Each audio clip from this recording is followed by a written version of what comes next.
Hi, welcome to the Richard Gabili YouTube channel, and for today's tutorial, I will be teaching you on how to turn on and off button shapes and display on iPhone X. But first, can you subscribe to this channel and don't forget to hit the subscribe button and the bell to notify you for the new updates. And let's start!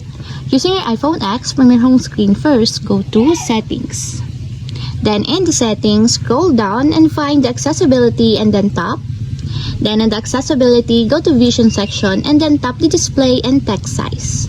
Then in the display and text size, go to this section and then find the button shapes. And as you will see, there's a switch button located on the side of it. Then all you have to do is just tap it to enable until it becomes green. And if you want to disable or turn off, just tap again the switch button, just like this. And that's it, we have successfully turned on and off button shapes and display on iPhone X. If you have a question, kindly comment down below and don't forget to hit the subscribe button and the bell to notify you for the new updates. And thank you for watching!